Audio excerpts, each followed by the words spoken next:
when I began to research the Year of Dangerous Days, I was very conscious about not responding to what Miami was in sort of 2015 when I started my research.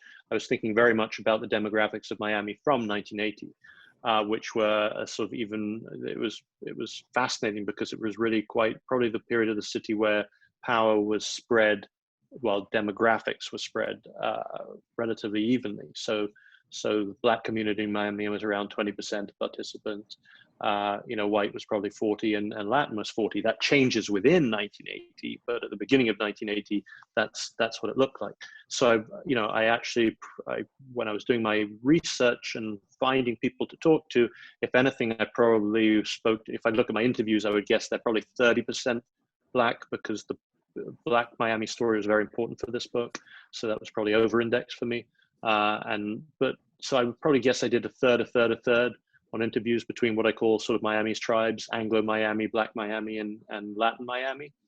But all people were totally welcoming. The only people who really didn't want to talk to me was criminal Miami, which is probably a large demographic down here of its own. But regardless of skin color, those folks weren't crazy when I rang them out of the blue. We always thought there are no second lives, or are there second lives in the American Act? In Miami, there are plenty of second and third lives.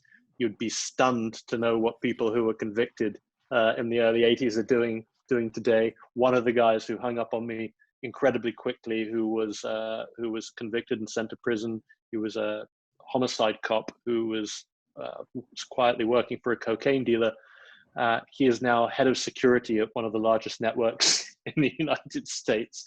So that sort of thing, those were the people who didn't want to talk to me. Everyone else couldn't have been kinder. Some people I would have to knock on doors repeatedly, but eventually they'd open. And once they'd opened, everything was fine.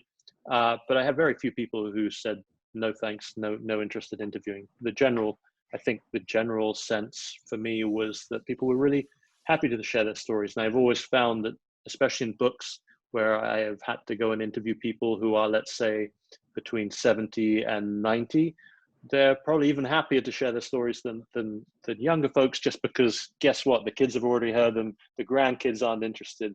And if someone's knocking on your door, you do pause for a moment and you go, well, actually, that was a fascinating time in my life, and I do have a story to tell. And I think, that's something that shouldn't be taken for granted.